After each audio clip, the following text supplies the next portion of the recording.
Estatal de Campinas, Brasil, doctor Guillermo Williamson Castro. Profesor, por favor.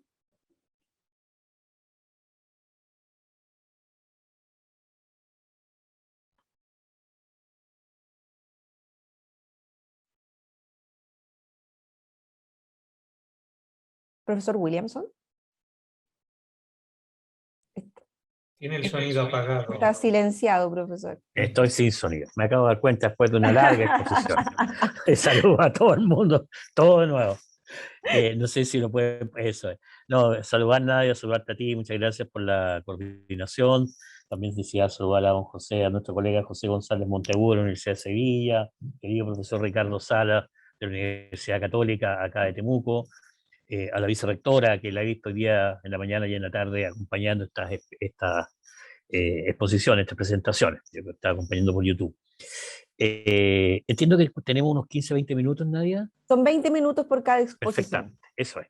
Así que no se preocupe que en el virtualidad estas cosas ocurren, del Sí, micrófono. no, era de solo para cámara. tener una idea, digamos, de la totalidad. Yo tenía preparada otra exposición, honestamente, hasta el viernes. ¿Ah? Tenía otra presentación.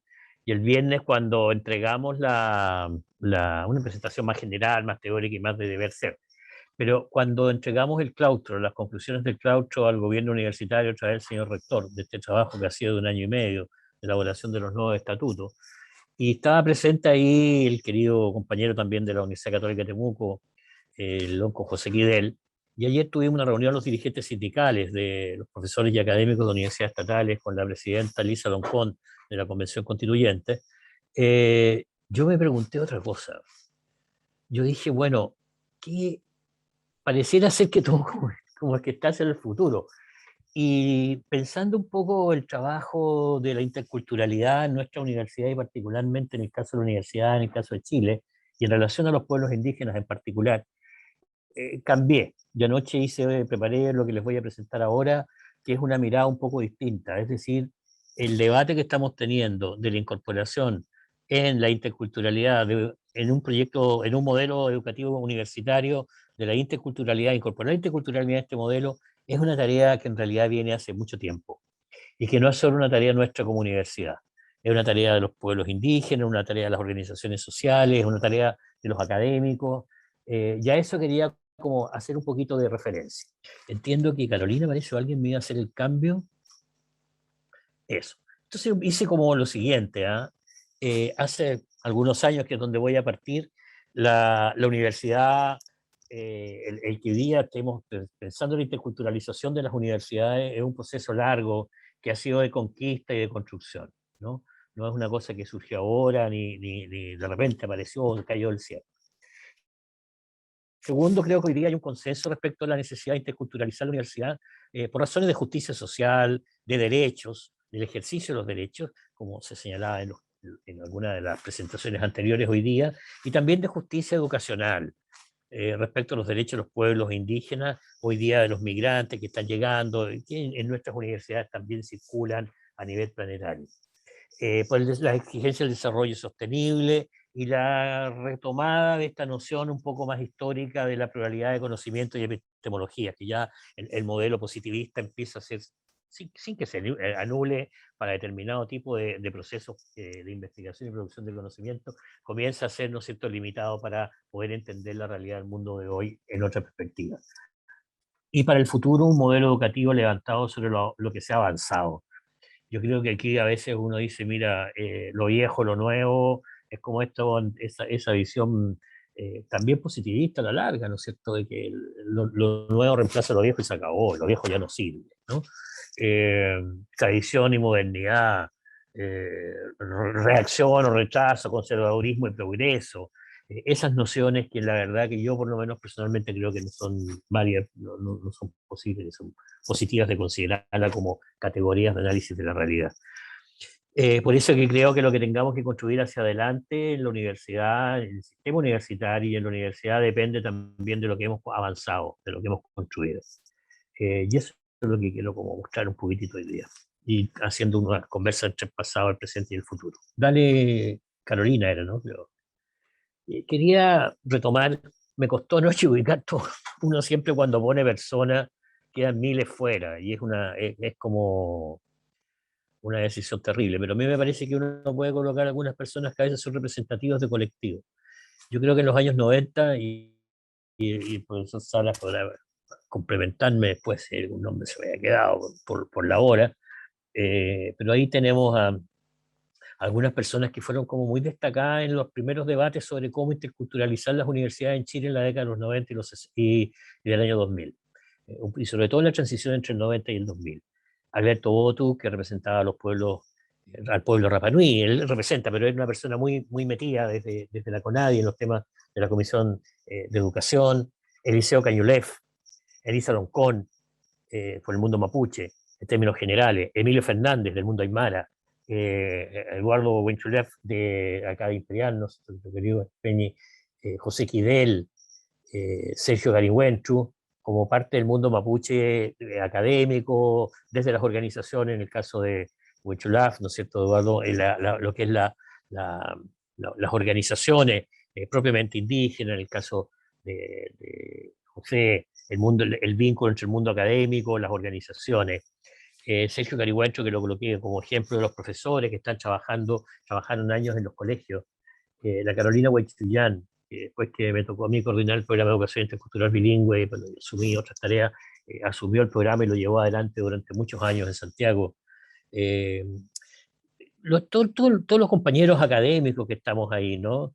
A la izquierda está Luis Enrique López, que con él quería representar a toda la fuerza y el movimiento latinoamericano de reflexión sobre la educación intercultural, incluía al señor Matos, que también está trabajando bien en este tema. Y los académicos que durante muchos años, como colectivo de académicos de un montón de universidades estatales y del CRUCH, o sea, privadas, estatales y privadas del CRUCH, estuvimos comprometidos en estas tareas. Quiero decir que este es un debate, el de la interculturalidad en las universidades, que el proyecto y el modelo educativo debería recoger. De debates que vienen de mucho tiempo, que hay mucha publicación respecto de esto, no tantas como deberían haber probablemente, porque era un proceso inicial de la construcción y el debate y de las reflexiones. Puedes pasar y quería aprovecho de ir destacando a estas personas que me parece que son relevantes. Y el segundo elemento que quería decir es que este no era solo un proceso de dinámica de organizaciones indígenas, chilenas, del mundo académico, donde los lingüistas, los antropólogos, sociólogos, educadores, jugaban papeles muy relevantes también, organizaciones indígenas y las organizaciones académicas en las universidades o instituciones, o académicos, a veces no las universidades, pero académicos preocupados. Por otra parte, el Estado, cuando se empieza a generar el programa de educación intercultural bilingüe y la Corporación Nacional de Desarrollo Indígena, que empiezan a jugar también papeles relevantes, con una cierta división del trabajo, en que el Ministerio de Educación ve los temas pedagógicos y la CONADI los temas lingüísticos, particularmente. Estoy hablando del tema de educación y cultura, ¿no? El tema lingüístico. Yo aquí quería colocar algunos elementos que me parecen también que son interesantes de rescatar y mostrar cómo hemos podido avanzar y cómo podemos sustentarnos en estos elementos históricos. El librito que está a la izquierda, el año 96 no había muchas publicaciones que pudiéramos tener sobre educación intercultural y menos sobre el tema universitario.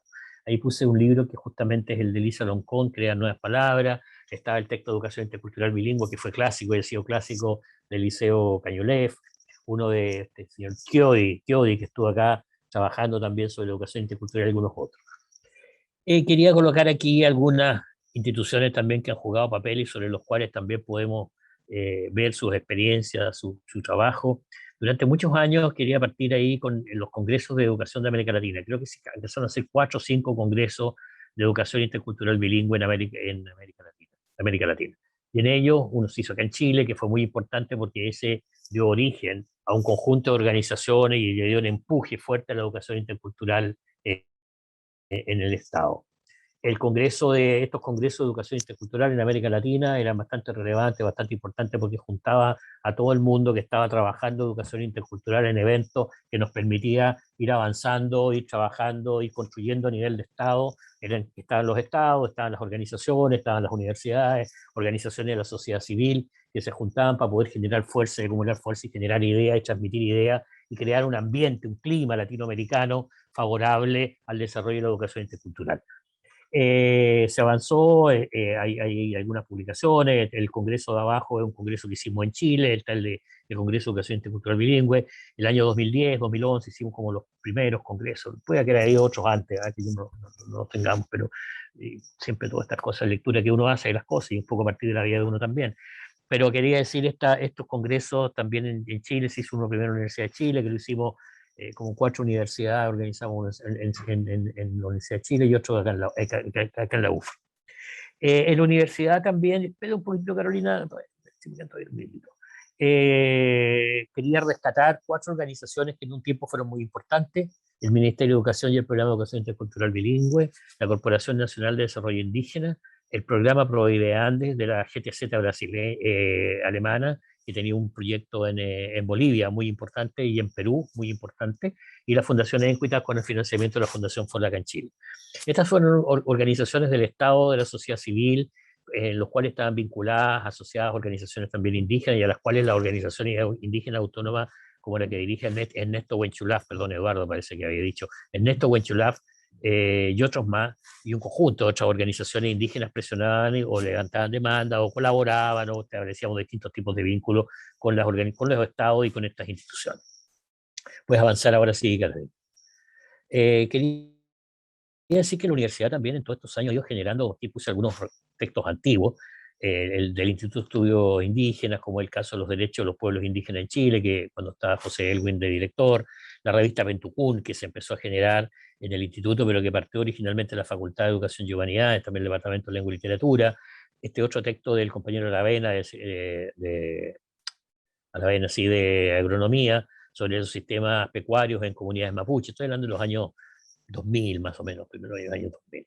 El texto que generamos nosotros sobre investigación, acción participativa intercultural, congresos, resultados de congresos como el de inclusión, interculturalidad y educación y equidad en la educación superior, un congreso que organizamos acá en la universidad, y las publicaciones elaboradas junto como la última con organizaciones indígenas de educadores tradicionales, ¿no es cierto?, que también han sido una fuerza que ha ido teniendo un vínculo importante.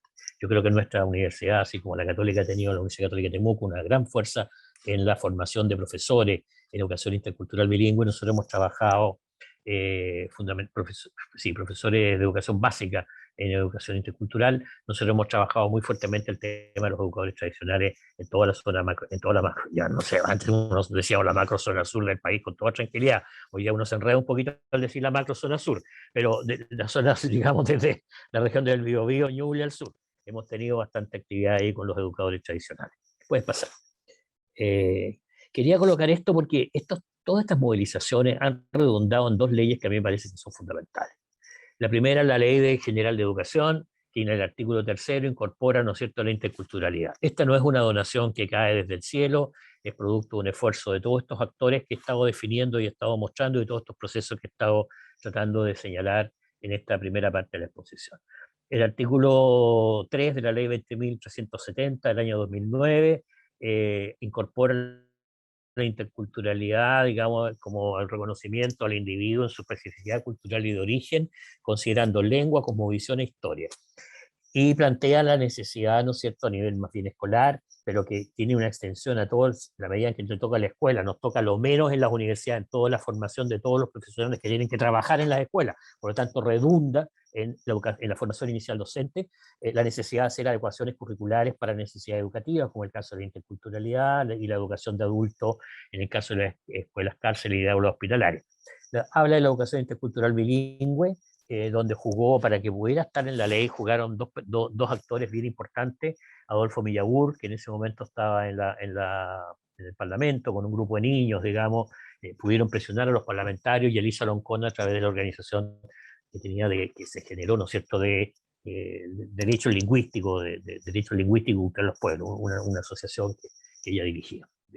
Y tuvieron un papel muy relevante en el lobby político, en el acuerdo político, en el encuentro político de la situación. Hoy día, bueno, Elisa dirige la Asamblea, la Convención Constituyente, y Adolfo Millagur es constituyente. La educación intercultural en ese sentido se instala, ¿no es cierto?, en la Ley General de Educación, que es la que reemplaza la LOSA.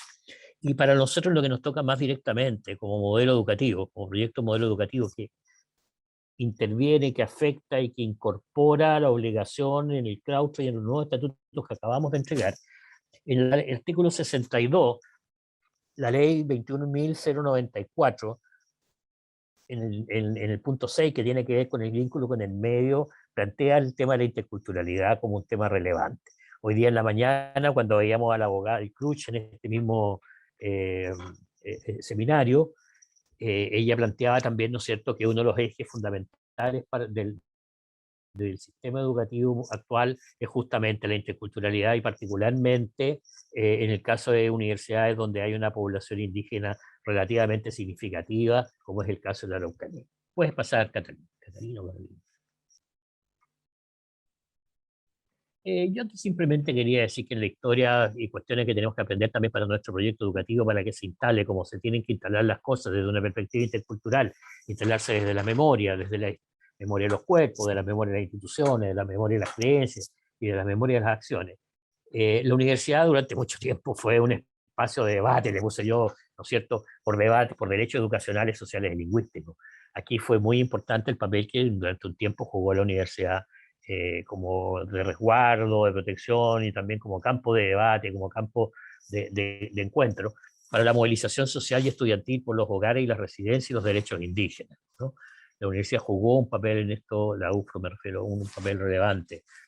Hubo un tiempo que entiendo que ya no funciona la agrupación Chilcatufe Ufromeu, que fue bastante importante al interior de la universidad también, porque se generaron en esa organización un conjunto de programas, de acciones permanentes de formación de estudiantes desde los propios estudiantes indígenas. Hoy día existe la organización Tristamental Mapuche Trofquinche, la UFRO, que es la foto que está ahí al medio, con sus integrantes, que de una u otra manera también coloca el tema indígena, el tema mapuche particularmente, ¿no es cierto?, como agrupación de académicos, de funcionarios y de estudiantes mapuche al interior de la universidad. Durante muchos años hemos tenido acciones afirmativas. Quizás lo más importante en Chile inicialmente fue el programa RUPU y el programa TACI, los dos, más o menos es palabra camino en Mapudungun y en Aymara.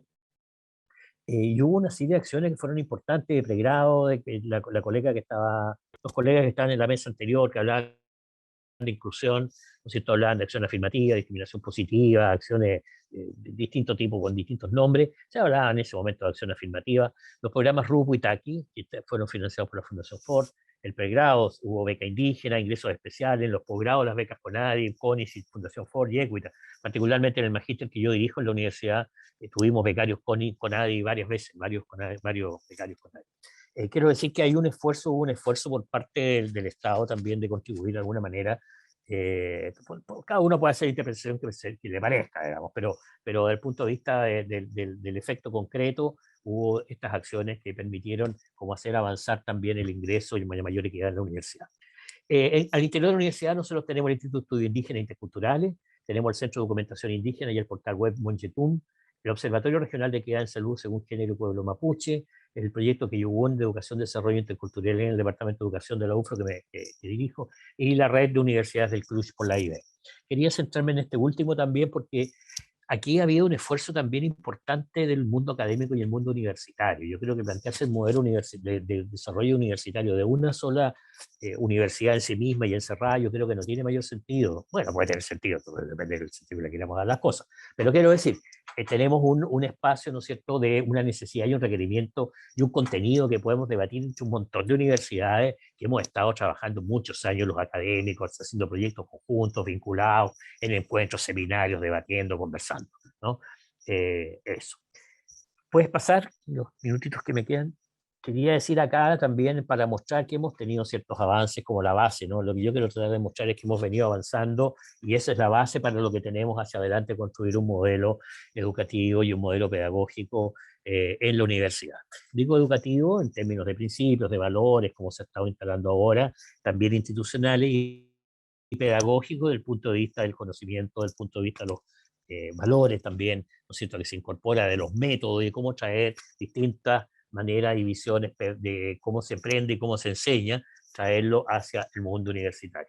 En el caso de nuestra universidad, y aquí quiero agradecer a los colegas que nos enviaron esta información, entiendo que la DDA parece que era, no voy a seguir dando referencias, sino que solamente decir que nosotros teníamos el año 2008 1.177 estudiantes que ingresaron por primera vez a la universidad, y de los cuales un 14% de la población eran chicos y chicas indígenas, mapuche.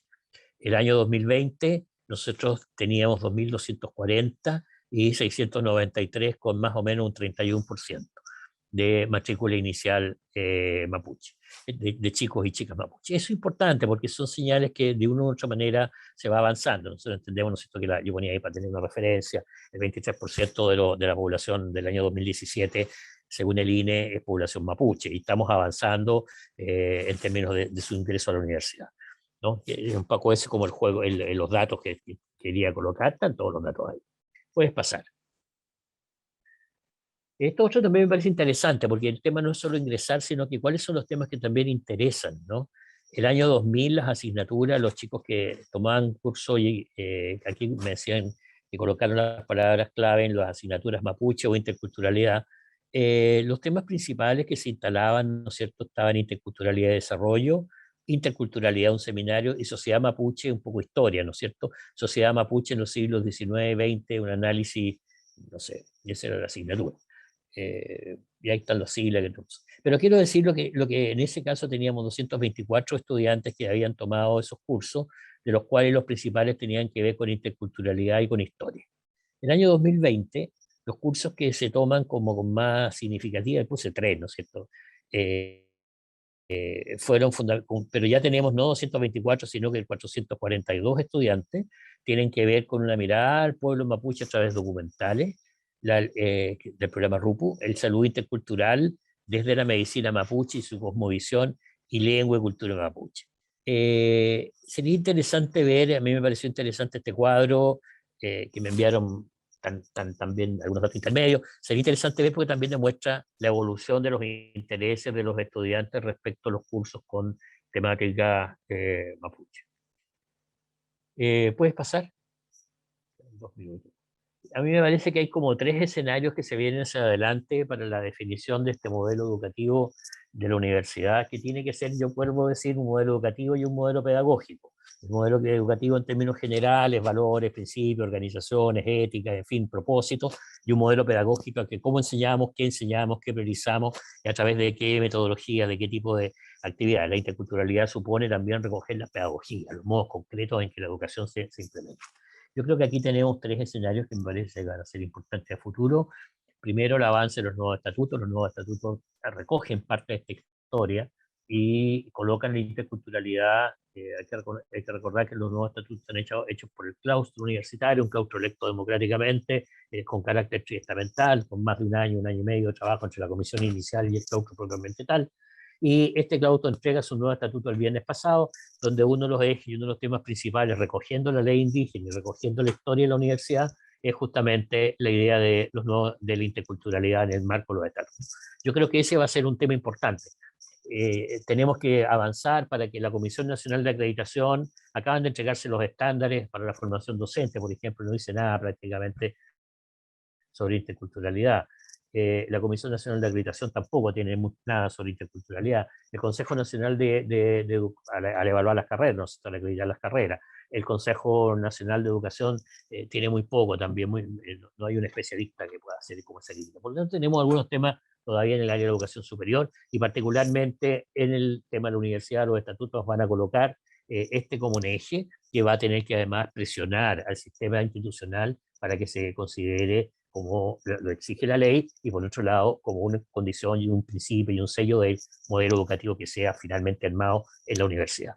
Lo segundo es el tema de la Convención Constitucional. Yo creo que la Convención va a colocar elementos nuevos también. Si en un país consideramos que un Estado plurinacional o plurilingüístico o intercultural, o en fin, definirá de alguna manera, eso va a determinar también los procesos pedagógicos, educativos, en términos generales que vengan a estar, así como las relaciones entre los pueblos indígenas, entre los migrantes, ¿no es cierto?, transnacionales, u otras formas de interculturalidad, cuando nosotros pensamos las personas que están a lo mejor en las cárceles, en sectores cerrados que puedan tener unas visiones distintas de cultura. El tema de lo público, el tema, bueno, son todas temáticas que la Convención Constitucional va a señalar. Y finalmente quería como retomar lo que está a la derecha en el cuadro, arriba, ¿no es cierto?, son educadores tradicionales con los cuales hemos trabajado, que quieren mostrar la necesidad que la universidad tiene que vincularse, y el tema de la interculturalidad no lo podemos hacer fuera del vínculo con la comunidad, con las organizaciones no gubernamentales, la sociedad civil, sociedad indígena, que está generando conocimiento. Hay una gran cantidad de organizaciones que no solo hacen cosas, sino que producen conocimiento. En una de las fotos, yo por ahí veía a Pablo Marimán, que mostraba, ¿no es cierto?, que ha trabajado largamente en los temas de historia, ¿no? Desde fuera del mundo universitario, vinculado al mundo indígena. Y también colocaba nuevamente la Riedi. Yo creo que aquí también hay que ver el tema de la construcción de los modelos, no solo a nivel interno de nosotros, sino que en el conjunto de universidades del CRUCH y del CUECH, ¿no es cierto?, que tengan un objetivo, un sello y una obligación legal, además. Esto ya no es solo un tema de voluntades, sino que también de obligación legal de integrar la interculturalidad. Entonces quería decir simplemente que tenemos que recoger un poquito nuestra historia. Yo creo que para poder armar el modelo pedagógico de una universidad es necesario mirar la historia de lo que se ha hecho, cómo esa universidad se ha ido comprometiendo en sí misma, al interior, por dónde ha transitado este proceso, cómo se ha vinculado con los escenarios que han ido cambiando a lo largo de la historia del país y en los distintos territorios, y cómo vemos hacia adelante la incorporación de esta temática, ¿no es cierto?, en los desafíos propiamente internos, como en los desafíos del país y en los desafíos del desarrollo de los pueblos indígenas. Eso es lo que quería decir, y muchas gracias en estos 20 minutos, de hace 2, creo. Muchas gracias, colega. Muchísimas gracias, doctor Guillermo Williamson, por esa presentación. Recordar que una vez que finalizadas estas exposiciones se va a dar un tiempo para responder a las preguntas que nos hagan llegar a través de las plataformas de YouTube y Zoom. Vamos a continuar entonces ahora con el licenciado en Filosofía y Ciencias de la Educación, doctor en Pedagogía y académico e investigador de la Facultad de Educación de la Universidad de Sevilla, España, doctor José González Monteagudo. Doctor González. Muy bien. Perdón, que estaba la pantalla conectada, pero tenía una cosa que la ocultaba. Muy bien, pues bueno, no sé si he llegado a compartir la pantalla ya, la presentación. Un momento.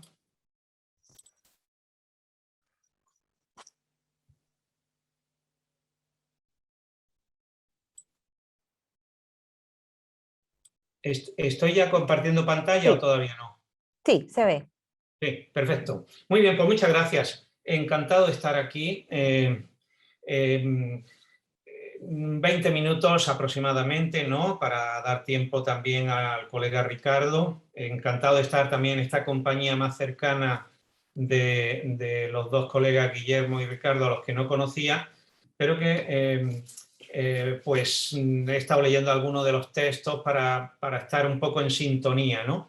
Y lo primero que os quería decir es que ya a Catalina Rivera, que es la que me ha transmitido la invitación, pues ya le he enviado 26 textos sobre interculturalidad, 8 textos sobre ciudadanía, que había estado revisando con este foco específico, ¿no?, de universidad, y bueno, para que sea compartido con el equipo de modelo educativo y con la gente interesada o que está en este entorno, en este ecosistema, digamos, de la inclusión entendida en un sentido amplio, que implica, como ya estamos viendo, dimensiones transversales de equidad de género, de interculturalidad, de justicia epistémica, etcétera, etcétera. Muy bien, pues yo voy directamente también he compartido a Catalina este PowerPoint para que lo podáis tener, y me permito decir pues que no hay citas, o sea, no están identificadas de manera literal, es un documento informal, no es un texto para publicar, y en ese sentido no están identificadas de manera literal algunas pequeñas contribuciones en el texto que yo voy a comentar, ¿no? Bueno, el rector ha dicho esta mañana, estamos en un momento de transición de las universidades muy importante. Estamos buscando algo distintivo y representativo de nuestra universidad, un sello UFRO de altos estándares. Ha dicho también que esto significa ponerse en sintonía con las demandas sociales, es decir, la dimensión social universitaria, y que estamos buscando también un modelo holístico que tenga legitimidad para toda la comunidad universitaria y en la que nadie quede fuera, sea del estamento académico, de funcionarios, de estudiantes, etc. Muy bien, a mí me parece que esto implica un acuerdo de mínimos, ¿no? O sea, ¿en qué nos podemos poner de acuerdo de manera mínima para que a nivel institucional y no institucional dentro de la universidad podamos desarrollar estas dimensiones transversales que forman parte, digamos, de tendencias recientes de los últimos 30, 25 años, sobre todo, en la que los derechos sociales, en la que lo común, lo público, se va expandiendo y se va reinterpretando de una manera más generosa, más inclusiva, menos desigual, con menos inequidades. Muy bien, pues yo voy a desarrollar la presentación en torno a 7 términos, ¿no? El colega de Madrid, Tomás, que ha hablado de ética, él ha hablado de 8 términos, 8 conceptos, ¿no? A través de los cuales ha desarrollado su presentación. Entonces aquí os lo he puesto al principio, ¿no? Y también para que tengáis mi perfil institucional, pues ahí está mi nombre, la institución en la que trabajo y, bueno, ResearchGate como una de las herramientas que es útil para compartir trabajos de tipo académico y textos completos muy variados, ¿no? Muy bien, esos 7 términos son las visiones contrapuestas, siempre con foco en la universidad y la interculturalidad, la ecología de saberes y la diversidad epistémica, las perspectivas que tienen que ver con la reflexividad, la criticidad, la decolonialidad, el cuestionamiento de alguna u otra manera de las maneras de pensar y de hacer, las culturas y las identidades culturales, la multiculturalidad y cómo la gestionamos en la universidad, la educación intercultural, más específicamente, y las metodologías apropiadas para ello, ¿no? Entonces vamos a ir viendo de manera muy rapidita, aquí están. Yo he pensado una serie de ideas que sean cuestionadoras o que puedan aportar algo en este proceso, en esto que decís, estáis en la 4ª etapa, diálogos con expertos, dentro de la 2ª fase, diseño de propuestas educativas, después de esas 148 entrevistas que habéis mencionado varias veces a lo largo de la jornada, ¿no? Entonces, situarme en esa perspectiva. Entonces, he dejado de lado más cuestiones teóricas o epistémicas en el sentido más específico, genuino, para entrar en esta perspectiva de estos 7 conceptos. La primera es que tenemos visiones muy contrapuestas, a veces muy polarizadas, sobre la universidad y sus funciones. Esa universidad humanista clásica o humanismo redefinido en los últimos años, ¿no? Esas visiones sobre lo académico y lo investigador, sobre las dimensiones sociales y de extensión, sobre la preparación profesional y técnica, sobre el mundo de la empleabilidad y el mercado de trabajo, sobre la inclusión social y humanista, ¿no? Necesitamos encontrar puentes, mediaciones, diálogos entre estas visiones contrapuestas, sin renunciar, claro, a la dimensión social inclusiva que tiene que caracterizar, que ya lo habéis mencionado mucho, a las universidades y particularmente a las universidades públicas. Hemos pasado de una universidad elitista a una universidad de masa. En mi país, en España, en aproximadamente 3 décadas hemos multiplicado, después de concluirse la dictadura, ¿no? En el periodo posterior, hemos multiplicado por 10 el número de estudiantes universitarios. Entonces, todo este tema de la inclusión y de los nuevos derechos está en este contexto de masificación o de ampliación o de admisión de estudiantes no tradicionales, que las vicerrectoras han hablado también hoy sobre estos términos, ¿no? Muy bien, entonces esa es la primera idea. ¿Cómo podemos encontrar mediaciones, diálogos, puentes? ¿Cómo podemos construir futuro entre esas visiones diferentes, ¿no? Y para eso hace falta también la escucha, ¿no? Estamos en el centenario de Paulo Freire y él insistía mucho, ¿no? Es importante el momento de la escucha, los momentos de la escucha y de esa empatía hacia el discurso y hacia la palabra y la voz de los otros, ¿no? De las otras. Muy bien, el segundo término era la ecología de los saberes, bueno, Boaventura de Sousa Santos, Ricker, etcétera, la diversidad epistémica. No se trata de desacreditar las ciencias, de volvernos anticientíficos, sino de poner a dialogar el saber científico con los saberes y los conocimientos cotidianos, con los saberes de sentido común, con los saberes que están anclados en la experiencia cotidiana de las poblaciones invisibilizadas, discriminadas, vulnerables o que no han tenido acceso a los sistemas educativos formales.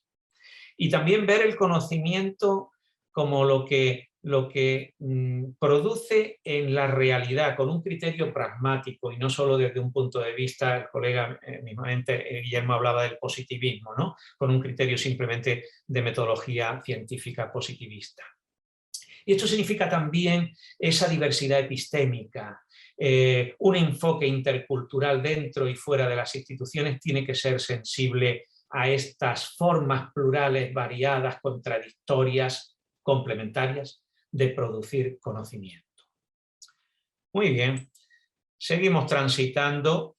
La tercera idea era, depende de a quién nos dirigimos, se puede sentir más cómoda con un calificativo u otro al hablar de perspectivas, digamos, o de miradas o de paradigmas para hablar de las cuestiones epistémicas e interculturales, ¿no? La idea de perspectiva reflexiva es más neutra, ¿no? La reflexión, la deliberación de la que hablaba el colega presentando temas éticos, ¿no? Pero ya cuando incluimos la perspectiva crítica, en el sentido genuino de la palabra, o más específicamente la perspectiva decolonial, ya estamos en unas posiciones más de criticidad y para eso no nos sirven las respuestas de los planteamientos clásicos de la modernidad, sino que tenemos que abrir nuevos frentes de trabajo teórico, de investigación, de participación social.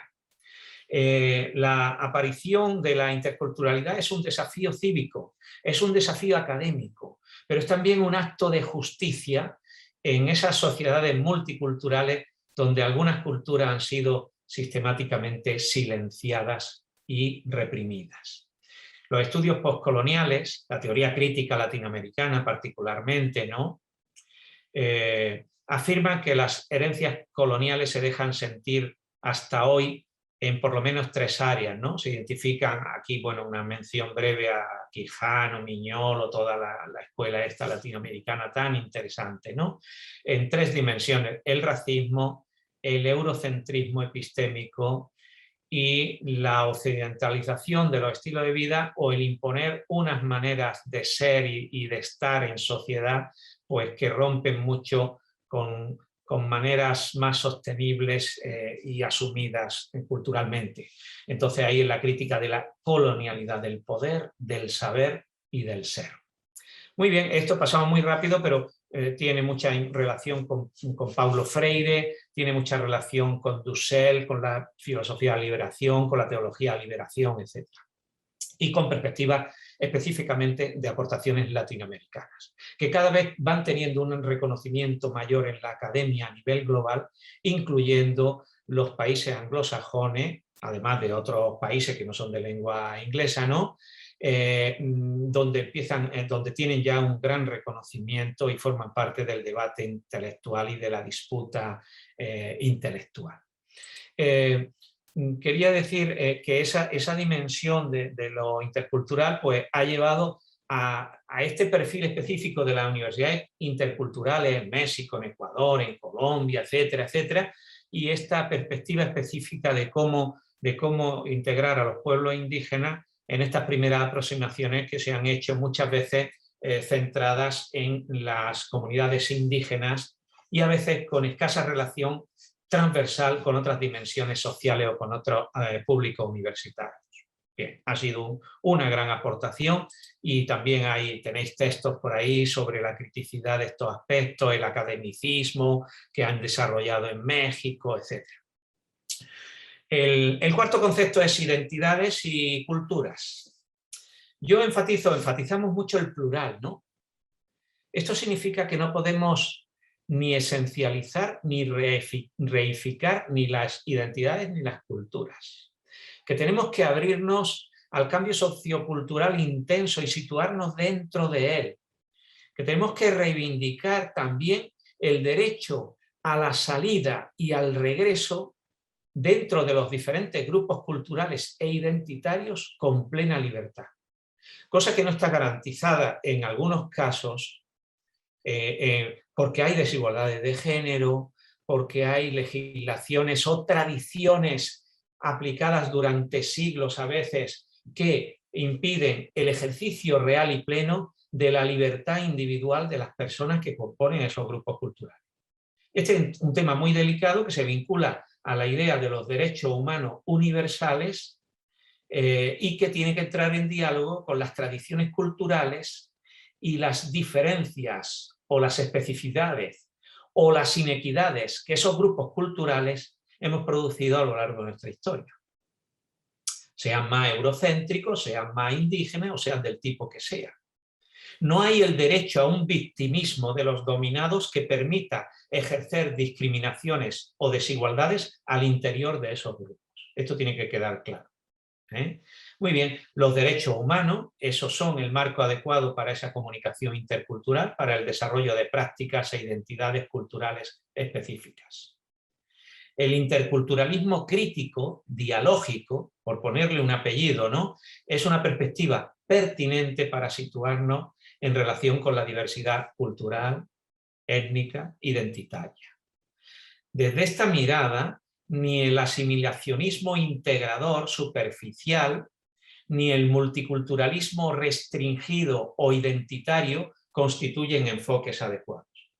Sé que esto tiene una complejidad teórica, metodológica, conceptual, práctica, política, muy importante, y que aquí solamente estamos dando los grandes titulares de lo que podría ser un seminario para desarrollar estas ideas y para dialogar sobre ellas en contextos específicos, ¿no? Y leerlas o interpretarlas desde contextos geográficos y culturales específicos. Muy bien, la quinta idea tiene que ver con la multiculturalidad en las universidades, pero antes simplemente os dejo dos diapositivas que no voy a desarrollar mucho.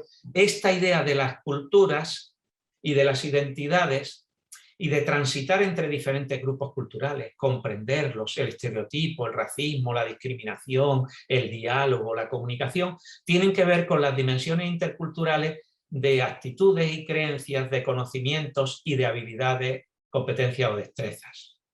Entonces os dejo ahí algunas ideas sobre cómo se producen esos cambios hacia una mayor percepción, hacia una transitividad crítica, diría Freire, ¿no?, hacia una reflexividad más aumentada o profundizada.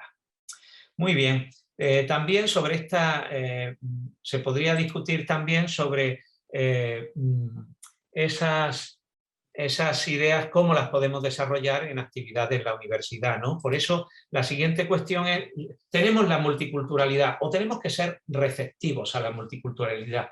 ¿Cómo la desarrollamos? ¿Cómo la ponemos en marcha, ¿no? Entonces, aquí algunas ideas, ¿no? En 3 secciones. Una sería el acceso a la universidad y el acompañamiento a lo largo del itinerario educativo en términos personales, académicos o sociales. La admisión especial, las políticas de cuotas, los principios de equidad y de inclusión, sobre los que tanto habéis hablado hoy a lo largo de la jornada. Los programas de apoyo y de servicios sociales, el bienestar universitario. Después estaría una segunda dimensión que se refiere a la oferta curricular, ¿no? Es empotrar estas dimensiones de la inclusión, aquí la intercultural, que es la que nos ocupa, empotrarla en las ofertas curriculares de tipo obligatorio y opcional. Una oferta que tienen que ser muy cambiantes, diversificadas y retadoras, cuestionadoras, y que no tienen que ser demasiado burocráticas en cuanto a su proceso de cambio o de modificación en relación con las acreditaciones, por ejemplo. Entonces, esa inserción transversal en el grado y en el pregrado de perspectivas interculturales, sobre diversidad, sobre migrantes, minorías, pueblos originarios, y esas políticas curriculares inclusivas que tienen que acompañar esos procesos, con esos apellidos, con esos adjetivos que ya he mencionado anteriormente. Y finalmente la producción del conocimiento, el ámbito de la investigación, ¿no? El desarrollo de grupos de investigación, los incentivos asociados a la investigación sobre estas cuestiones, la profundización en los posgrados, en los trabajos de maestrías, de doctorado, etc. La investigación colaborativa o cooperativa, con dimensiones sociales y comunitarias, el diálogo de saberes, la inclusión de los actores externos a la universidad, la justicia epistémica, las políticas de investigación y de posgrado. El sexto término sería, educación intercultural, simplemente para decir que todos nos tenemos que educar interculturalmente, todos y todas, ¿no?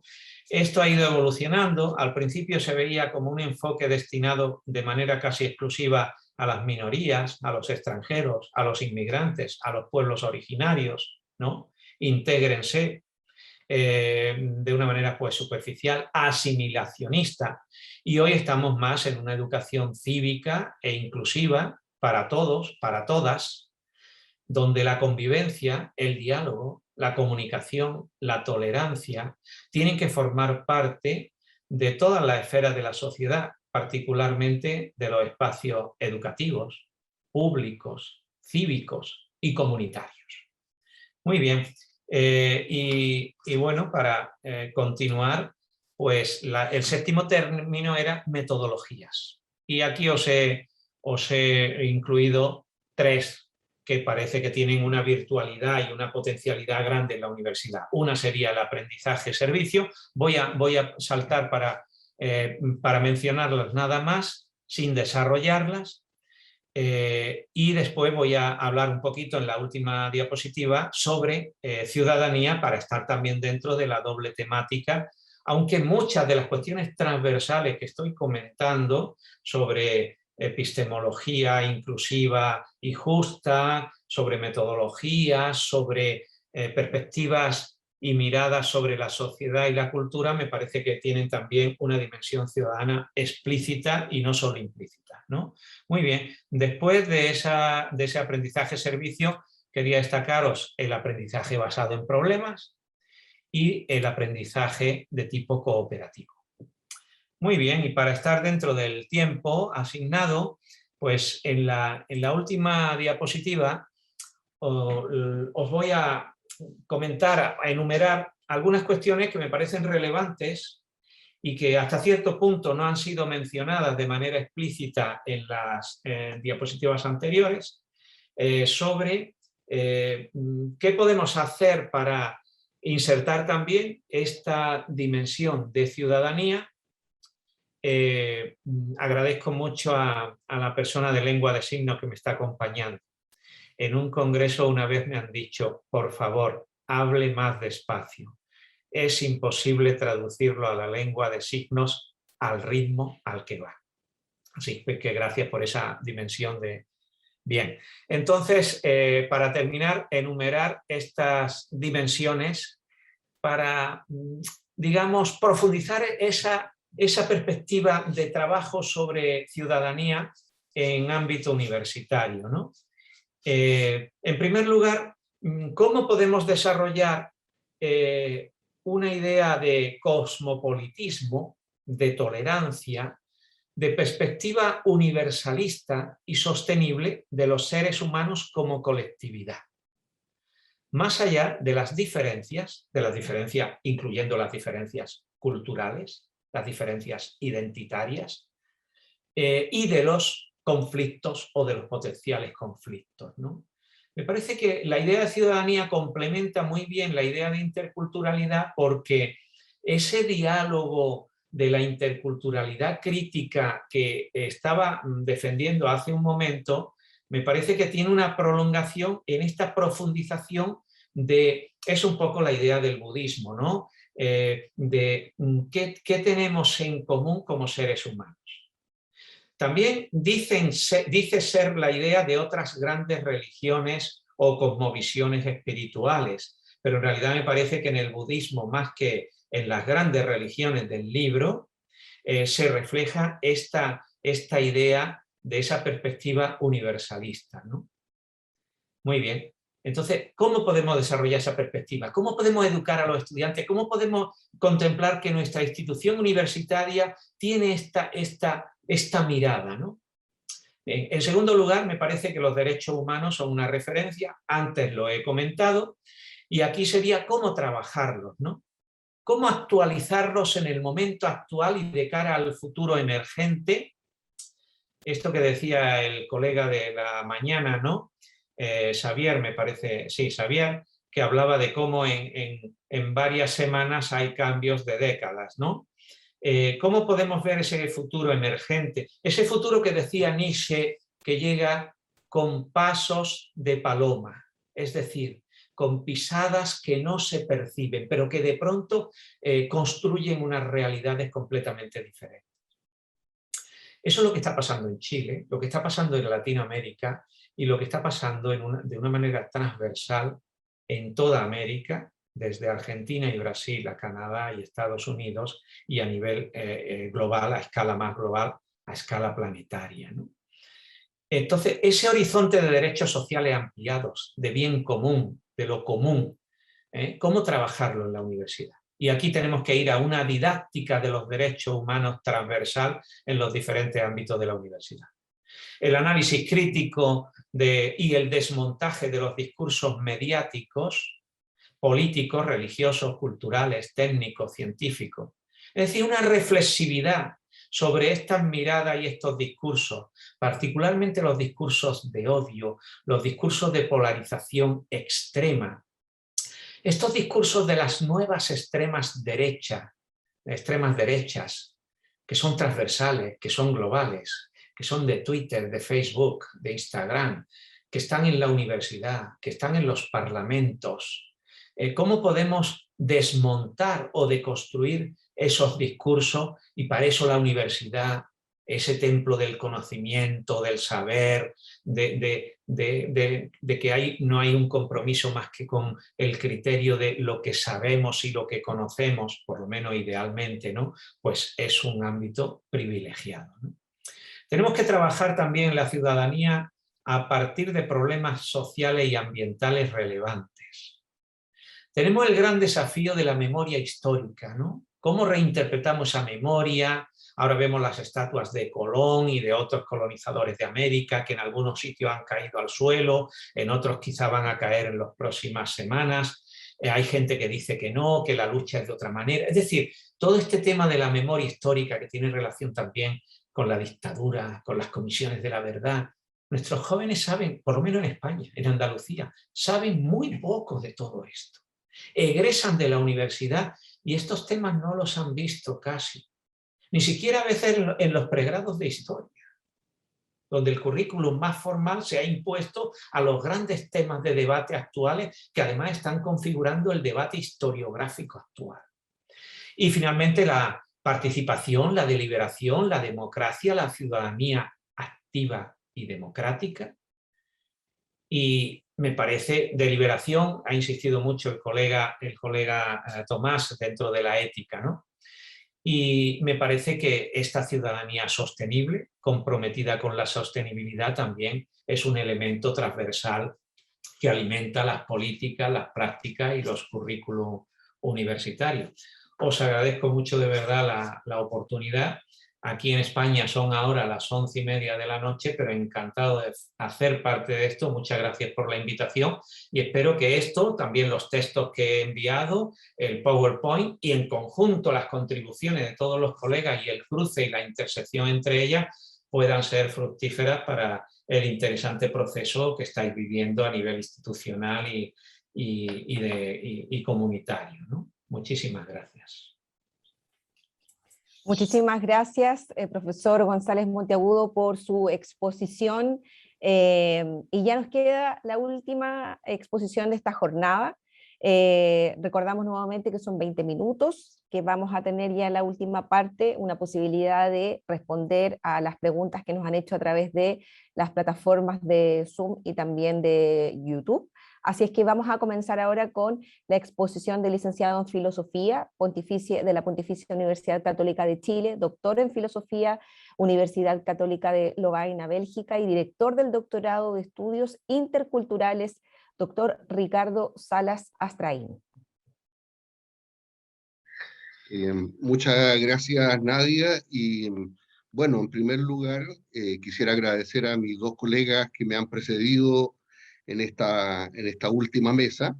Y ciertamente que hablar al último tiene ventajas, pero también tiene severas desventajas, porque sin lugar a duda, Guillermo, ¿cierto? Y nuestro colega que acaba de exponer estas 7 temáticas, José González Monteagudo, han pasado revista, en verdad, a todas las cuestiones, digamos, ¿cierto? Que se podría plantear en relación a la interculturalidad y la ciudadanía.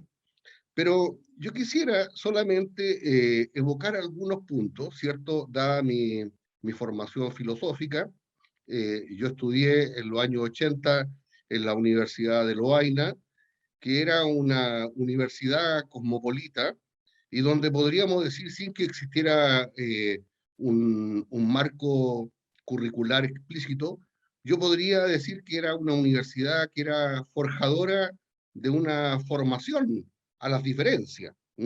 No solo porque habíamos personas de todos los continentes estudiando en esa universidad de más de 500 años, sino porque también habían planteamientos de todo tipo, filosóficos, pedagógicos, tecnológicos. En verdad, toda, diríamos, la universidad estaba centrada en una discusión sobre la diversidad filosófica y cultural y el diálogo de tradiciones. Y yo tuve la suerte de, perdonen que parta con una indicación muy biográfica, ¿cierto? Yo tuve la suerte de estudiar con un gran filósofo de la ciencia, matemático y lógico, Jean Ladrier. Y en los años 70, UNESCO hace un seminario sobre el desafío de las culturas a las ciencias. Estamos hablando, ¿cierto?, en un periodo donde todavía el mundo era bipolar, donde todavía no se hablaba de proyecto modernidad, de colonialidad, y donde no aparecían todas estas temáticas que nosotros estamos discutiendo hoy en día. Sin embargo, en esas discusiones que Ladrier tuvo la habilidad de reunir en un libro que le pidió UNESCO que hiciera, Los desafíos de la racionalidad, que de verdad lo recomiendo porque es yo diría que sería como un prototexto de la problemática intercultural contemporánea, ¿ya? Escrito hace más de 50 años atrás. Entonces, ¿qué es lo que me parece a mí interesante de esta problemática, ¿cierto? Y me voy a ir acompañar, ¿cierto?, de un pequeño PowerPoint. En primer lugar, yo podría decir que la temática intercultural, tal cual fue evocada hace 50 años atrás, tiene que ver, ¿cierto?, con experiencias que vivían no solo las sociedades de la época, sino que también las distintas universidades y tradiciones sociales, políticas, para poder pensar un mundo en común. El sociólogo Alan Turing ha escrito un libro que tiene el título, ¿cierto?, en pregunta, ¿podemos vivir juntos? Y yo creo que en el siglo pasado, en los años 60, 70, el planeta y la humanidad tenían una aguda conciencia de lo que podía significar una catástrofe nuclear, que hoy día se ha disipado un tanto, porque hay otro tipo de catástrofes que están de alguna manera encima de la mesa, pero que plantean la misma pregunta. ¿Podemos efectivamente vivir todos juntos, sabiendo que decir todos juntos con nuestras diferencias en todos los planos? ontológicos, epistémicos, políticos, y es en ese sentido donde yo quisiera plantear, en primer lugar, una cuestión que puede ser provocadora, ¿cierto?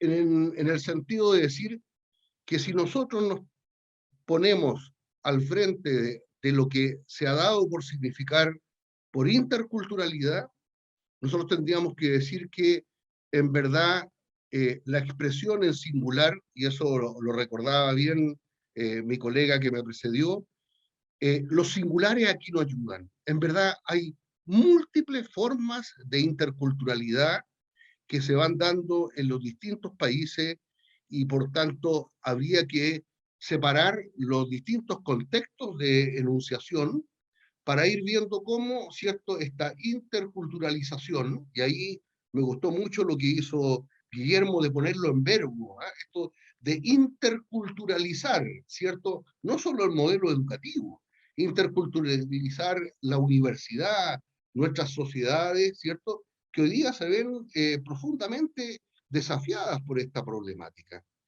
Yo recuerdo simplemente, ¿cierto?, que en el reglamento de Comisión de Participación y Consulta Indígena, ¿cierto?, que está siendo en este minuto la base del reglamento de la Convención Constituyente, se definieron varios principios, ¿cierto? Principio de plurinacionalidad, principio de continuidad y flexibilidad, principio de interculturalidad. Y fíjense cómo lo plantean los constituyentes, que fue aprobado por todo el espectro político de los 154 constituyentes. Ellos dicen, el proceso de participación y consulta respetará a las distintas culturas, tradiciones, expresiones y enfoques que tengan los distintos pueblos. Se reconocerá además el derecho a usar sus propias lenguas en pleno respeto a las diversidades territoriales y marítimas de los pueblos y naciones preexistentes al Estado de Chile a lo largo del país. Y a mí me parece súper relevante porque en verdad cuando uno ve cómo se ha informado, ¿cierto? Las diferencias, las hostilidades y conflictos que existen entre las distintas sensibilidades políticas, los distintos movimientos ahí representados, uno tiene que decir, ha habido un aporte muy significativo de todos para pensar que el principio de interculturalidad tiene que ser un elemento clave en lo que es la nueva visión que Chile tiene que tener de sí mismo para retomar el título, ¿cierto?, de este seminario taller que nos reúne ahora. Pero también, ¿cierto?, podríamos decir, aparece esto en los distintos documentos que se van desarrollando en nuestro país, ¿cierto? Y uno aquí encuentra también, ¿cierto?, en lo que apareció en el Diario Oficial del 30 de septiembre sobre los nuevos criterios y estándares de calidad para la acreditación institucional del subsistema universitario, ¿cierto?, un relevante criterio 7, ¿ya?, que se gestión de la convivencia, equidad de género, diversidad e inclusión. No destaca, digamos, literalmente la cuestión de la interculturalidad, pero efectivamente lo que se está discutiendo es eso. Cómo la universidad puede promover el desarrollo integral de la comunidad en todo su quehacer para responder en su gestión a los desafíos en materia de convivencia, equidad de género, respeto a la diversidad e inclusión en función de sus propósitos institucionales. Entonces, yo voy a destacar primero un pequeño diagnóstico sobre este asunto entre ciudadanía e interculturalidad, para luego avanzar, ¿cierto?, sobre una cuestión, digamos, que me interesa, que es destacar cómo entendemos la interculturalidad en la elaboración de un marco educativo y unas conclusiones finales. Entonces, yo lo primero que haría notar en mi visión filosófica, que la interculturalidad ha sido instrumentalizada por muchos modelos educativos hegemónicos. porque efectivamente al difundirse e imponerse el término en el espacio público mundial, con el despertar de las múltiples reivindicaciones culturales de los pueblos, se pensó que la incorporación del término sería la mejor estrategia para dar la impresión de que se cumpliría con las demandas de justicia cultural. Como reacción a esta instrumentalización por parte de estos organismos estatales y los programas nacionales e internacionales, se avanzó en lo que Guillermo hablaba bien de la educación bilingüe, pero poco a poco comenzó a acuñarse por colegas latinoamericanos, pensando en Fidel Tubino, Catherine Walsh, el término de interculturalidad crítica para subrayar y dejar claro que se trataba de una perspectiva nueva que se funda sobre bases alternativas de respeto a la pluralidad de todos los sistemas educativos. Eso significa entonces que, y aquí tenemos que avanzar sobre la cuestión de fondo, una manera de entender la interculturalidad funcionalizada a los sistemas educativos, lo que incluye al subsistema universitario, es finalmente quitarle su mordiente crítica, lo que yo llamaría quitarle la dimensión transformadora que está detrás de una genuina perspectiva interculturalidad. Entonces, yo lo que quiero insistir, ¿cierto?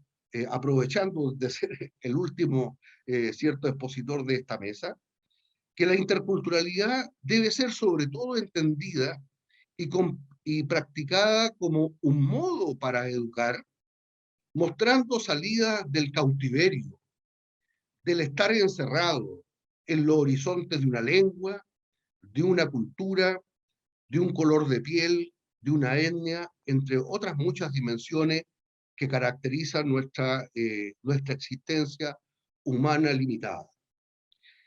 Eso quiere decir que la interculturalidad apunta a una manera de conocer que deja atrás las visiones formalistas y cuantitativas del mundo que ha preconizado una determinada academia. Y en mi concepto, para practicar la interculturalidad hay que romper con una lógica del más y del menos, con una lógica de suma y de resta, porque efectivamente la interculturalidad nos lleva a una visión donde tenemos que romper con los horizontes de esa lógica, donde lo importante, para decirlo cierto, al modo del proyecto Modernidad de Colonialidad, ha sido seguir en la divisa cartesiana de medir y cuantificar. Para, en este caso, de la interculturalización, avanzar en un método de vida, de formas de conocimiento que ayudan a intensificar las experiencias de la vida humana. Se aclara con esto que lo que se quiere hacer con una perspectiva intercultural es energizar lo humano, aumentarlo y dejar que la energía humanizadora crezca. Entonces, en este sentido, yo diría que un movimiento de crecimiento común en humanización tiene que ser la razón última de un verdadero diálogo intercultural que debiera animar un modelo educativo. Pues, si se dialoga a nivel de personas y de culturas, es porque se busca experimentar más integralidad e intensidad en la vida y en las culturas. Dicho de otro modo, el diálogo intercultural presenta un camino para reencontrar la vida humana como la energía de convivencia que sostiene a los seres humanos.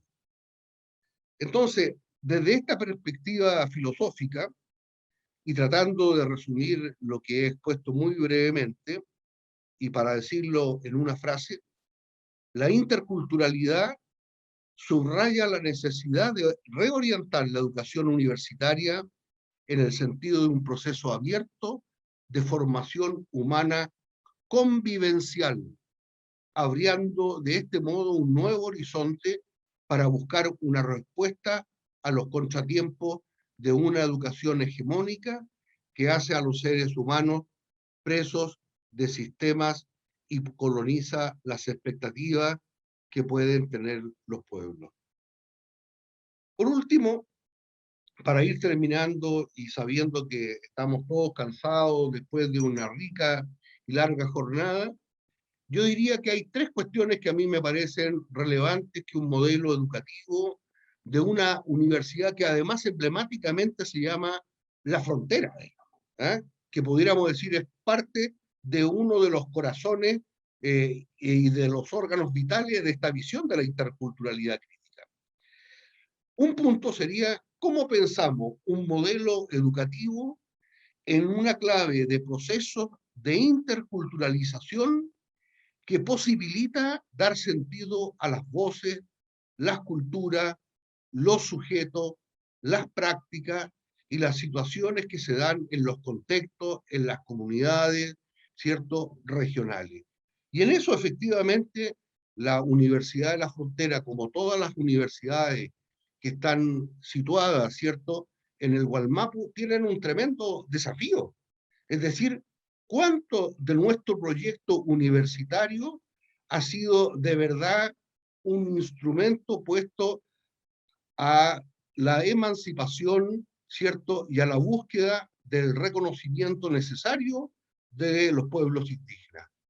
¿Cuánto de esos ha sido simplemente una funcionalización? Y eso es un debate muy relevante que hoy día el proceso constituyente pone encima de la mesa para todas las universidades que estamos ubicados en este territorio interétnico. La segunda, yo creo que un modelo educativo requiere repensar la interculturalidad no como una fórmula mágica que cierra los disensos y los conflictos para pensar en una relación armónica, idílica. Yo diría más bien, la interculturalidad en su mordiente crítica justamente pone al centro, ¿cierto?, de la vida de la universidad, un escenario de tensiones, de relaciones y expresiones donde se puede transformar el tejido social. De ahí que vale la pena preguntarse, ¿cierto?, cómo la educación universitaria y con ello la universidad afecta a las relaciones, las subjetividades, las diversidades de los contextos, los territorios y las comunidades. Y por último, y con esto termino, si nosotros apostamos por un modelo universitario intercultural que no solo responda a la exigencia de la formación del pregrado, sino que del posgrado y de la investigación, como decían las autoridades de la universidad en la mañana, es necesario empezar a recuperar las experiencias y las culturas, pero necesitamos resignificarlas. Tenemos que repensar nuestras memorias, nuestras tradiciones y las culturas mismas. Y es desde ahí donde nuestro modelo educativo puede apostar por una formación crítica y política de nuestros estudiantes que puedan efectivamente poner luego al servicio de un proyecto de país, como hoy día lo queremos tantos de los que estamos pensando que una convención constituyente es un buen momento para repensar otros destinos para un Chile que estuvo mucho tiempo comprometido con la inequidad, con la asimetría y con la discriminación. Muchas gracias. Muchísimas gracias por su presentación, doctor Salas. Bueno, gracias a los tres expositores por sus exposiciones en esta jornada que ha sido extensa, pero como bien decían, muy provechosa. Vamos con la ronda de preguntas, si les parece. La primera pregunta, esta es para los tres expositores. Desde su perspectiva, ¿qué implicaría en la práctica incluir la interculturalidad como principio orientador del modelo educativo? No sé quién quiere comenzar de los tres. Profesor Williamson, ¿qué comenzó usted? No, en realidad era que tú dijeras, para no confundirnos. No, yo diría, ya que me dice, yo diría que hay como dos o tres cuestiones fundamentales, a mi juicio. Una tiene que ver con repensar la noción de ciencia y de modo de producción de conocimiento que tenemos en las universidades. Yo creo que esa es una primera cuestión. Nosotros hoy día, dado el sistema general de producción de conocimiento y de asociado incluso al financiamiento de los sistemas universitarios, bajo toda esta lógica de competencia, digamos, en la educación, yo creo que hay que abrirse a otros modos. Yo pienso que la universidad tiene que abrirse a los modos de investigación y desarrollo como un proceso de producción de conocimiento y sistematización.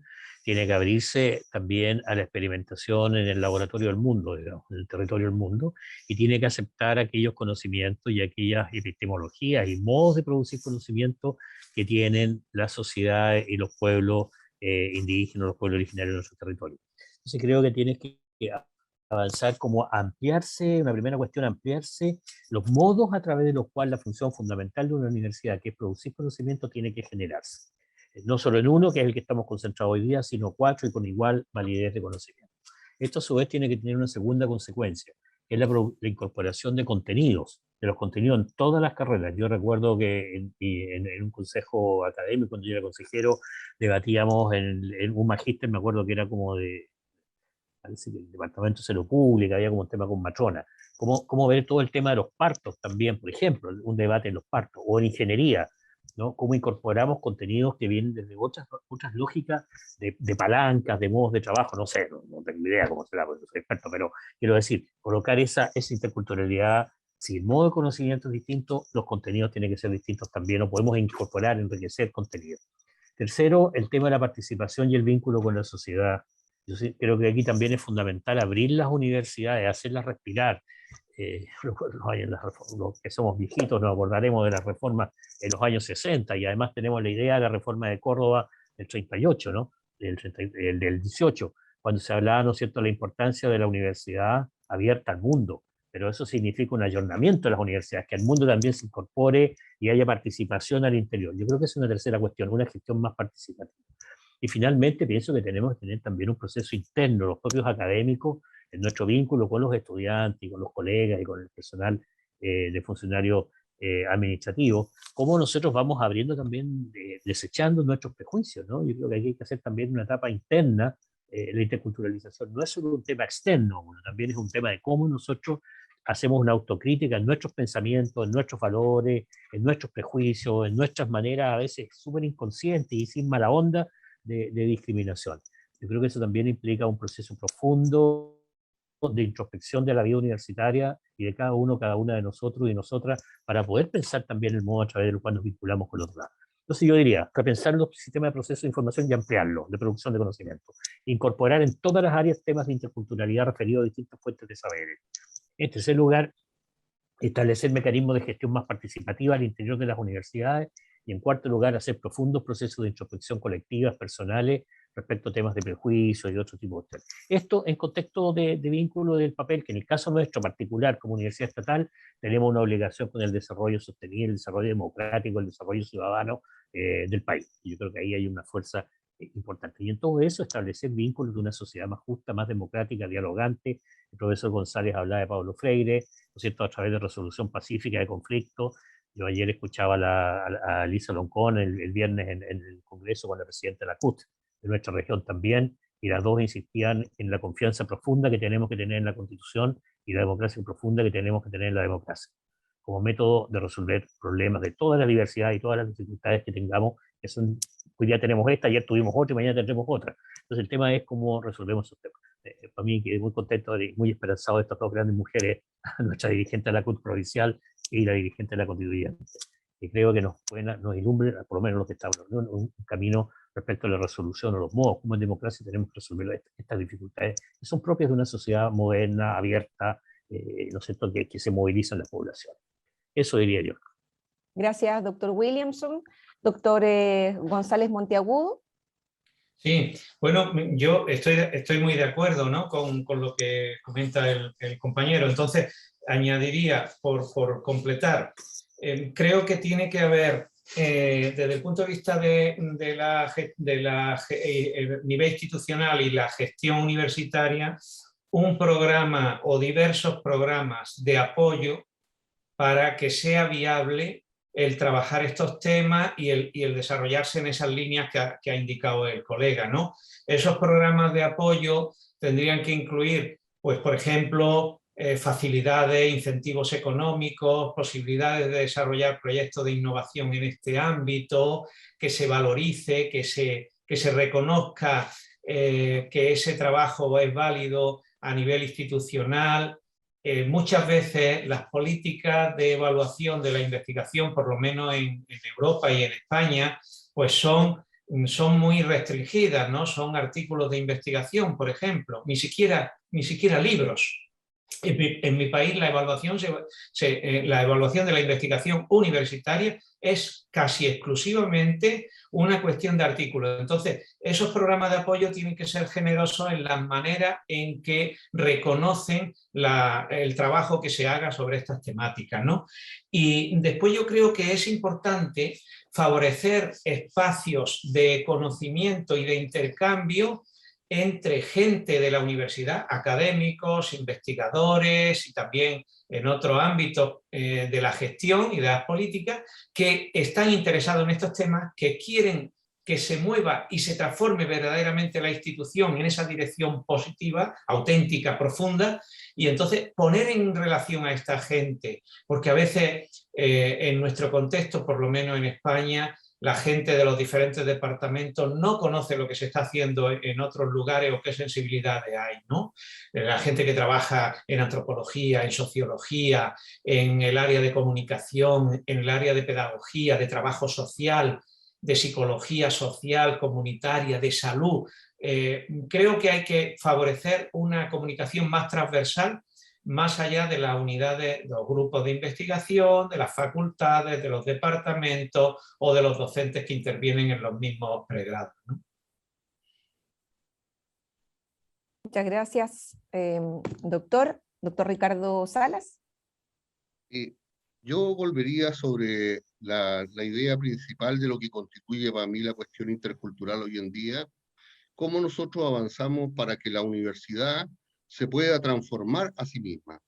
Y eso yo creo que es un enorme desafío, porque tenemos que reconocer que la universidad es un campo de disputa no solo ideológica, es un campo de disputa de práctica que en muchos casos no están en relación directa, ¿cierto?, con lo que pretende una interculturalidad genuina y sincera. Detrás de muchos de los discursos que tienen nuestros programas de pregrado, de posgrado, de muchos enunciados que tienen nuestras competencias educativas, se esconde igualmente, ¿cierto?, una visión tremendamente monocultural, a lo más está tamizada como una suerte de multiculturalismo. Pero en la práctica significa que lo que una mano escribe, la otra mano la borra. Y eso se ve efectivamente en lo que nuestros profesionales hacen luego que salen de nuestras universidades. Por eso que para mí, ¿cierto?, una cuestión clave para pensar la interculturalidad crítica tiene que ver con la capacidad que tienen nuestras universidades para responder a los desafíos, ¿cierto?, que tienen, por ejemplo, las universidades que están insertas en territorios interétnicos. Para mí, discúlpenme, pero me parece que estar en un territorio como el Gualmapu, hoy día en estado de excepción, muestra claramente las limitaciones que han tenido nuestros proyectos universitarios en favorecer procesos de democratización genuina y real de nuestras sociedades regionales. El problema no es el Estado, como muchas veces pensamos. El problema son nuestras dificultades y limitaciones como equipo académico, como programa, como autoridades. Y para mí entonces la cuestión central es volver a la cuestión que nunca debiera haber perdido la universidad, que es cuál es el papel que le cabe en la dinamización de los contextos. ¿Hasta dónde la universidad es capaz de recontextualizar su capacidad formativa, investigativa? Y no pensar que estamos investigando, formando desde cualquier lugar. Estamos en un lugar específico y desde ese lugar estamos pensando. Y ahí entonces yo creo que tenemos una gran deuda. Me parece que una buena pregunta sería pedirle, ¿cierto?, a los pueblos indígenas, no solo de Chile, sino que de América y de cualquier parte del planeta, qué es lo que ellos piensan, ¿cierto?, del subsistema universitario instalado en sus territorios. Y frente a las respuestas que ellos nos entreguen, tendríamos que entonces repensar y tensionar muchas de las transformaciones que debiéramos hacer. Muchas gracias, doctor Salas. Vamos con otra pregunta que nos ha llegado a través de Zoom, de Joshua Jaikin. Espero haber pronunciado muy bien su apellido. Y está dirigida a los tres. El modelo educativo debería centrarse en aquellas competencias genéricas que se relacionan con lo ético, la interculturalidad, lo crítico, desde una pedagogía transformadora y liberadora para formar ciudadanos responsables, dejando un poco de lado las necesidades del mercado laboral. ¿Es posible ese tránsito en el contexto actual? Doctor Salas, podría comenzar nuevamente usted.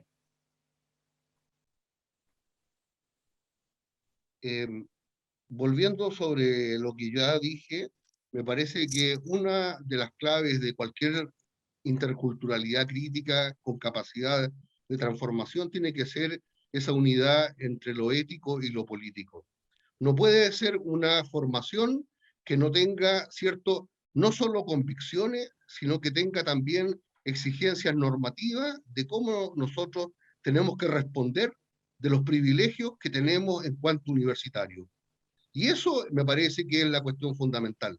Cómo eso lo vivimos nosotros y también lo vamos generando en nuestros estudiantes.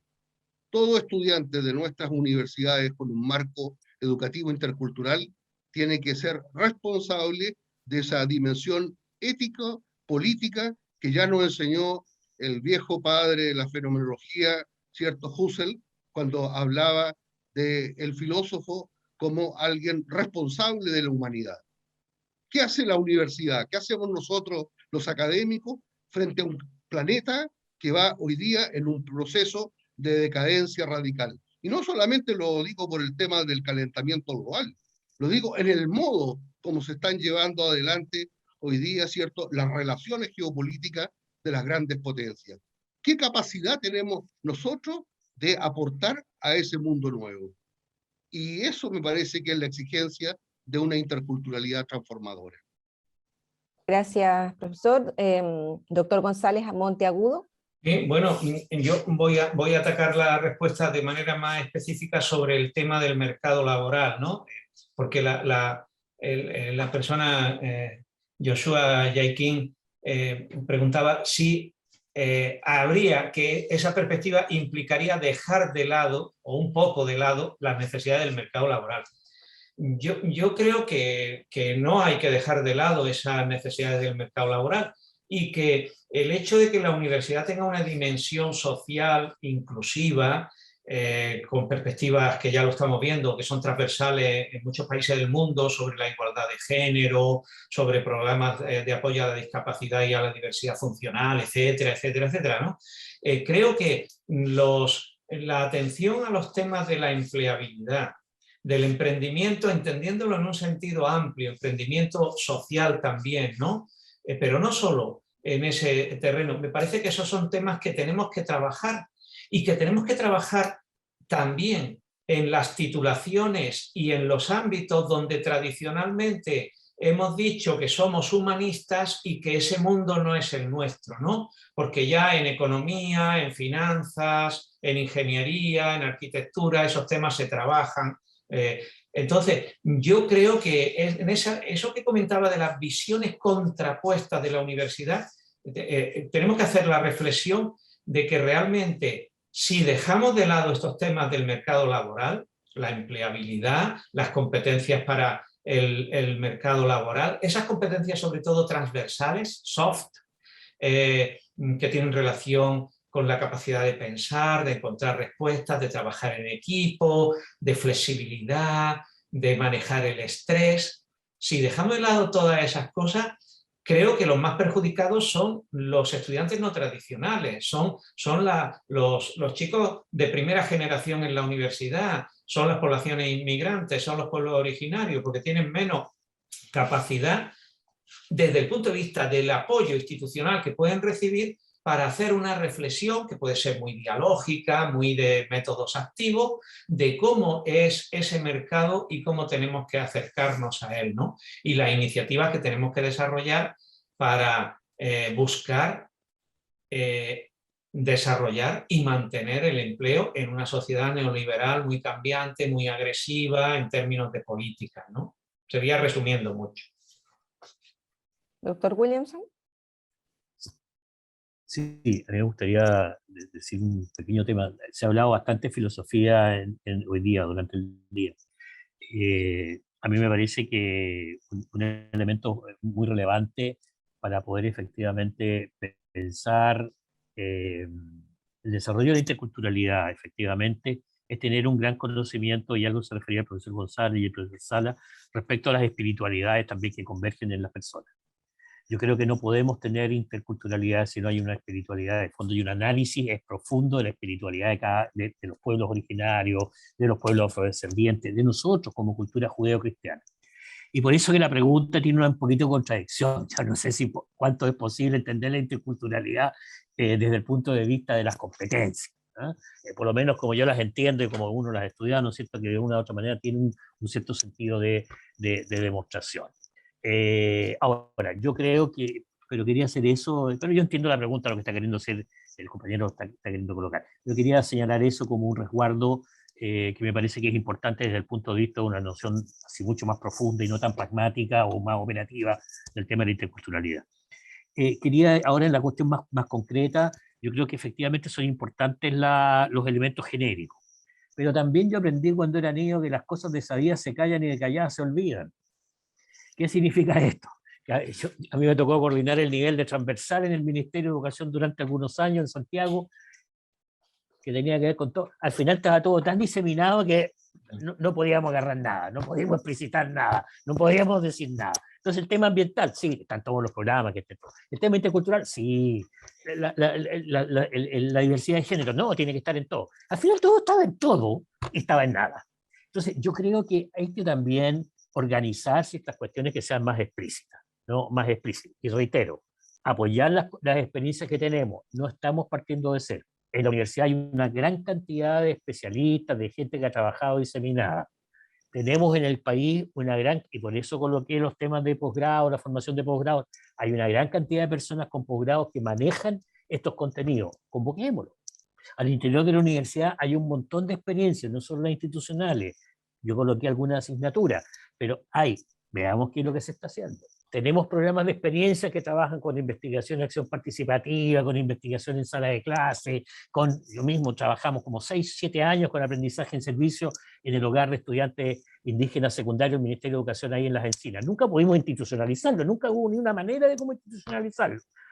Pero trabajamos, 40, 50 estudiantes con trabajo voluntario y aprendizaje en servicio con los chicos del hogar indígena de Las Encinas. No el de adultos, el de los jóvenes de media del ministerio. Eso yo creo que es un tema fundamental. Y lo segundo, la interculturalidad se hace en los territorios. Yo le digo a los estudiantes, mira chiquillos, nosotros tenemos que caminar con 2 patitas. Una patita dentro de la universidad, dentro, como hago pedagogía, dentro del colegio, y el otro en el mundo social, en el mundo político, en las iglesias, en las juntas de vecinos. Ahí tenemos que ir caminando. Porque en el LOF, en los territorios, en las actividades culturales, en los grupos de rock. Porque uno tiene que hacer otro tipo de actividad en el mundo concreto, si no tú no puedes hacer dialogar desde tu interioridad, desde tu corporalidad, desde tu existencia, la universidad con el mundo real. Si uno no tiene la otra patita física, instalada en ese otro mundo. Entonces, yo creo que son como estos grandes desafíos, y buscar. Hay experiencia, nosotros las mismas universidades, y por eso también la convocatoria a través del encuentro, del diálogo entre universidades también me parece importante. Podemos aprender unos de otros, ¿no? Y construir incluso cosas colectivamente. Nosotros hemos tenido aquí estudiantes de la Católica, hemos tenido estudiantes de Santiago, de Los Lagos, haciendo actividades en el campo intercultural. Hemos tenido pasantes europeos de la UNED, que parece, no me acuerdo quién estaba, de la Universidad Nacional de Educación a Distancia. Tuvimos estudiantes varios años acá trabajando. Entonces, tenemos como esos elementos que a mí me parece importante. Reitero, poco me parece que hay un tema ahí de debate entre la interculturalidad y la espiritualidad que para mí no se pueden separar, es imposible, ¿no? Yo creo que ahí el diálogo de Ratzinger con Habermas es tremendamente clave para poder entrar en ese debate, y más todas las elucubraciones y desarrollo y pensamiento latinoamericano que apuntan desde los pueblos indígenas. Yo creo que lo que decía don Ricardo también es importante, o don José, no me acuerdo bien, escuchar a los pueblos, a las organizaciones, ¿no? Ya han hablado mucho también, hay mucho escrito. Yo cuando mostraba los congresos, hemos hecho no sé cuántos congresos, cuántos seminarios, cuántas publicaciones, escuchemos lo que se ha dicho también. No va a partir todo ahora, yo creo que eso también es un tema importante. Eso quería señalar, Nadia. Gracias, doctor Williamson. Y Yochua nos responde y dice, estoy de acuerdo con lo expuesto. Muchas gracias a todos por su compromiso y entusiasmo. Bueno, antes de finalizar, quisiera, ha sido una jornada donde se ha expuesto importantes temas, los cuales sin duda van a seguir siendo abordados a lo largo de la construcción del modelo educativo, el cual nos va a entregar principios orientadores de lo que será nuestro importante sello educativo UFRO. Y antes de finalizar, invitamos a la vicerrectora de pregrado, Pamela Ibarra Palma, para que nos entregue algunas palabras de cierre de este día. Vicerrectora. Bien, primero agradecer enormemente la riqueza de la conversación entre los tres expositores, Guillermo, Ricardo y José, así que sobre todo a José que está trasnochando, las disculpas por el cambio de horario, la verdad es que no nos dimos cuenta de la diferencia tan importante, así que doble gratitud para ti, José, que te hayas mantenido hasta esta hora, digamos, en esta... No hay problema.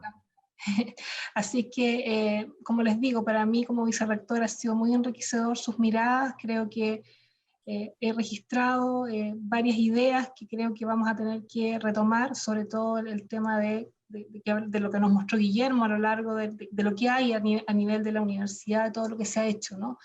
Las metodologías que hablaste, José, sin duda en la UFRO, aprendizaje servicio, ABP, son metodologías que estamos hace tiempo, digamos, desarrollando en la UFRO, pero tal vez no con esta intencionalidad que tú hoy día nos mencionabas. Y para qué decir, Ricardo, todo lo que nos has mencionado respecto de lo que es la interculturalidad, ¿no? Así que yo agradecerle además a todo el equipo VIPRE por la organización de este evento. Yo les veo cara cansados, pero vamos, que ha sido una excelente jornada. Así que muchas gracias a todos, a todo mi equipo, a todos los que nos acompañaron hasta esta hora. Veo mucha gente, digamos, de otras facultades. Natalia ahí está de la Facultad de Odontología, así que Nati, muchas gracias por acompañarnos, bueno, a toda la gente que está aquí hoy día, así que un abrazo grande y esperemos que el modelo educativo que va a formar la Universidad La Frontera con todos nos proyecte y nos transforme, digamos, en lo que escuchábamos hoy día en las conferencias. Necesitamos una transformación ya importante, que no queden las palabras, sino que nos atrevamos efectivamente a avanzar un paso más. Así que muchas gracias a todos. Solange, hay que decirte, muchas gracias por todo tu apoyo en la organización de este evento.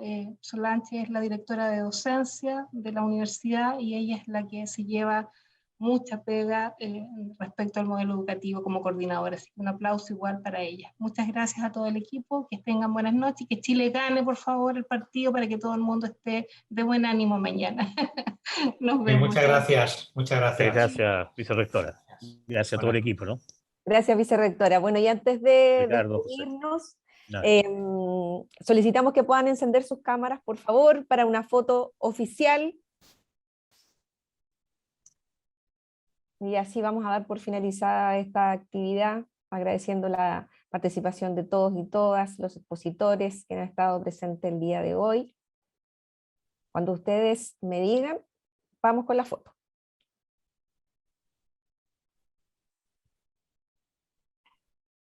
Yo creo que ya estamos, ¿o no? ¿Sí? Me dicen que sí. Bueno, agradecer nuevamente a los expositores y expositoras del día de hoy, a quienes han participado en esta jornada, obviamente al equipo que ha organizado esta actividad el día de hoy, que nos van a acompañar todos ustedes también, por supuesto, en estas conversaciones para construir futuro. Recordarles que se les va a hacer llegar una breve encuesta sobre la actividad y también los invitamos y las invitamos a revisar el sitio modeloeducativo.ufro.cl para mayor información. Que tengan una excelente tarde y muchísimas gracias.